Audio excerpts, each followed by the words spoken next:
Yo, what's up guys? Welcome back to some more reaction videos. Today we are reacting to a video from Matt Roberts called Backyard Squirrel Maze 2.0. Now, I actually watched the Squirrel Maze, the first version, and it was amazing to see how this guy makes an obstacle for these kind of squirrels where they're trying to take something and then like you make a challenge to actually get what they want. So this is actually a 2.0 of the original maze, so I'm quite excited how this turns out. But for the video starts, when still, please subscribe to the channel, click like for the video, and also turn on the notification button for more future videos. Now, without further ado, let's sit back and enjoy this Squirrel Maze 2.0. This is a bird feeder, and everything you see surrounding me in my yard is an attempt to protect it from thieving squirrels. If they want the birdseed and the lifetime supply of walnuts in this bank vault, they'll first need to pass through my 9-part obstacle course. By design, it's extremely challenging. It's meant to test their mental limits and their physical limits. I held back no punches, but I have to admit in hindsight, I once again completely underestimated my adversary. For starters, here's their favorite bird feeder at the end of the course, and it's sitting atop Fort Nuts, the most secure walnut vault in the western United States. Now, since birds can fly, they can come and go as they please and eat all the food they want. But the only way for the squirrels to make it right here is by surviving my 9-part grueling obstacle course, which all starts right here. Climbing up this pole to this platform is the single gateway to enter the course. Every other pole you see has some kind of countermeasure to keep the squirrel from just climbing up and then entering the course halfway through. Take more than an ounce, and you're gonna have to deal with security. Now that I got the squirrels on the run, they'll naturally want to jump to this bar, but there's a twist. Ooh, like it actually twists, which I think is going to give them some problems. But if they can figure this out, they'll jump into this crate. And the good news is that it's filled to the brim with their favorite food, which is walnuts. And I know this because I tested a bunch of different options, and they always went with the walnuts first. But the bad news is that once you add a little weight to the system, the helicopter starts moving, just like the helicopter for Mission Impossible. Oh, and we've got a baffle here at the top to stop a squirrel from just crawling along the wire from the fence. The helicopter stops next to this wall, which seems simple enough, except that the bricks randomly move and adjust themselves in and out. And of course, at any time, if they fall off, they gotta go back and start over the whole course from the beginning. After that, we come to their hideout. And this is when they'll switch from defense to offense, because it's where they hang out and plan. You can see it's sort of messy with their tools and their blueprints on the wall that show if they open the floor on the elevator shaft leads them underground and into the sewers. Then if they crawl through the sewers, it will take them right to the control center for a second room that might look familiar. And just like in Mission Impossible, their goal is to go up through the ceiling to access the air vents. But there's no way to make it up there unless they type the password into the keyboard in the control room next door, like this. Oh, that's awesome.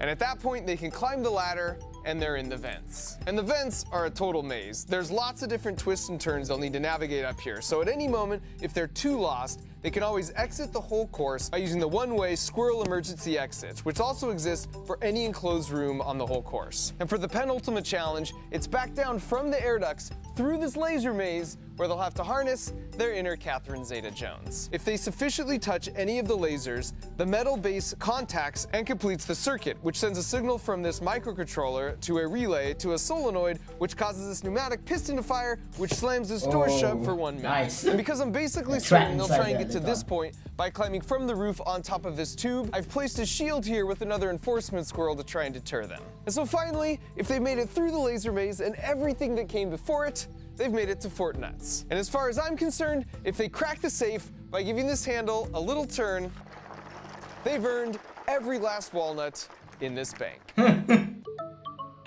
Okay, the first attempt for squirrels. And right out of the gate, we got him with the buffet. And as he sticks his entire face under the sneeze guard, absent-mindedly reading the sign, you can see the exact moment he realizes he might have screwed up.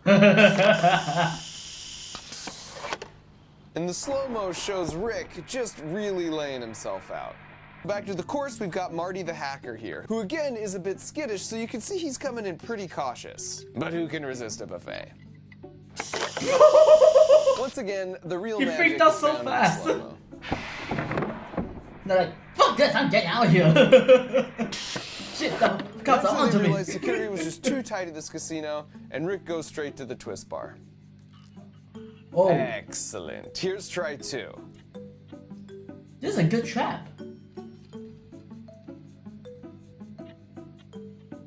And with some motivation for the bird, he's like, I got this, I got this, I got this.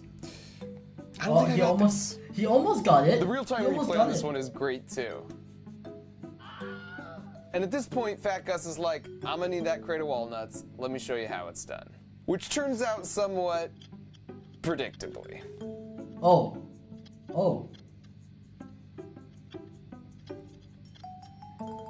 He's holding on. Now really frustrated, Acrobat Daredevil Rick tries a totally different route. Ah! But you've got to admire that effort. Yeah, it was close. It was close. He actually almost got it. Marty the hacker realizes if you're just scared and you run real fast, the he ball doesn't got have time it. to spin on you. And you can see Rick just replicating the strategy. So after about 2 days, all of them could cruise through the first part of this course about this fast, and Fort Nuts was already feeling less and less secure. Fat Gus is like, wait, is this thing moving? I'm good. Here Rick hypothesizes he doesn't sit in the crate, it won't move. And here, he rejects that hypothesis with a legendary leap. And Marty the hacker, Frady Cat, is just like, Nope. yeah, I'm super not down with this. Eventually, it's the fearless leader, Fat Gus, who demonstrates the ride is definitely worth it. And soon you've got Frank and the rest of the gang following suit. Which leads us to the wall of 1,000 moving bricks. Oh, now the and wall. first up, you got Fat Gus, who kicks things right off with a pull of his parachute. And Rick just barely misses. Close. Skittish Marty gets one taste of a moving brick and absolutely yeets himself into this He's just tree. like, and while nah, there were I'm plenty not of concentrating instances where this. a moving brick did dump the squirrels, causing them to start over from the beginning, what was even better was Marty psyching himself out in the anticipation that a brick might move, even though the wall wasn't powered on for any of these clips.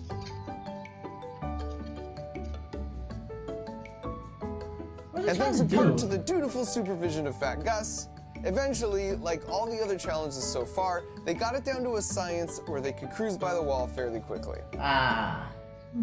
Back to the squirrel hideout, where the heist was really just picking up steam. Now it's getting serious now.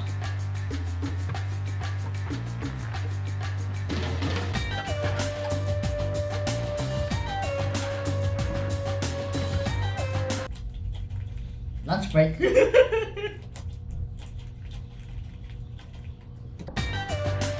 Going back up.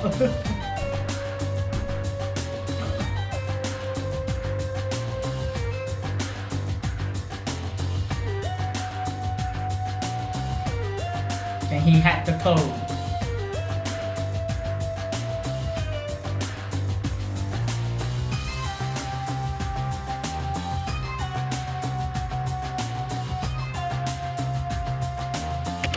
He did it! He hacked it!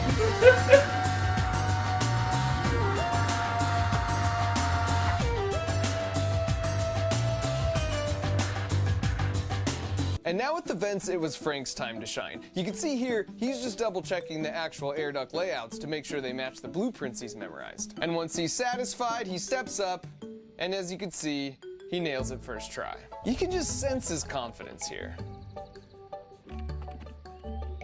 Contrast that with Marty, who's like, all right, I think it was a right, no, it was straight. Oh, was it left? Crap, I gotta go check that again. And as a result, most of his runs would end up looking something like this. So here's Frank coaching him from the outside, and you can see Marty's a little defensive about it. So Frank hops in so they can work out their differences. And then with a little encouragement, he gets him going down the right way. All the while, Fat Gus continues to supervise. Focus, Marty. There you go. Which brings us to the laser maze. Here's Acrobat Rick's first approach, and he's like, yeah, that's sus. Just as expected, he climbs on top of the tube, and he's like, yeah, I totally got this. When in fact, He didn't. he didn't have it. In real time, it happens so fast, it just looks like chaos. Rick's like, fine, I'll use the stupid tube like a normal squirrel. What What is this? See, I knew this was sus. And here's Frank, who just watched what happened and therefore is appropriately cautious. Nope. But he hops right back on the saddle, and this time he nails it. Oh, and in the end, wow. it feels appropriate that the mastermind, Fat Gus, was the first one to make it successfully through the laser maze, and then to subsequently make it to Fort Nuts. I mean, how Fat Gus is this? Falling not just for one decoy nut, but for both of them. Which paves the way for Marty the hacker to be the one to crack the safe, and as you can see here, he's pretty stoked about it. That vault is mine. All the walnuts are mine. And first he just checks it out, like yep, yep, this is just like the schematic showed. And then, the big moment. He hacked it! He got the walnuts! Walnuts for everyone! That should serve them for days! Once the safe opened, these cargo nets unfurled, which just allowed better access to their loot. But interestingly, more often than not, after getting a walnut, instead of jumping off, they would go all the way back through the course. Here's Jumpy Marty exhibiting some real PTSD, even though I'd already turned off the whole system. So once again, the squirrels took the W, but as far as I'm concerned, they earned it. And I can't complain with how things turned out, cause Rick buried all his extra nuts in the yard, Marty and Frank made up and rekindled their friendship, and Fat Gus got some long-sought quality time with the bird feeder. So everyone was happy. Well, almost everyone. Okay, so that was my reaction to Backyard Squirrel Maze 2.0. Legit, I impressed that the squirrels are that quite intelligent to go through all those kind of mazes. Well, some of them like are quite down when they just yeet it out when something happened already. Well, it's a fast reaction, so what do you expect? But legit, the one thing I'm impressed is the which one? The maze and also the laser, that one. It takes like a lot of brain skill to go do that, for the squirrels to like hack it out loud. So I'm impressed about that. Also about the wall thing, the wall was actually a good touch because like it's a quick reaction, you have to think quickly, and they actually managed to do it. That was amazing. It was entertaining. Legit, I really love how this guy trying to test the squirrels' agility, mindset, and all that stuff to get the price of the walnut of all walnuts.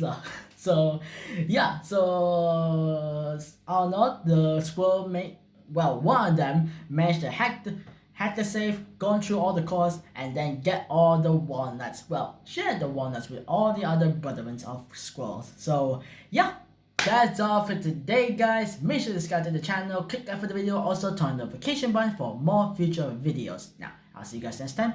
Take care, peace.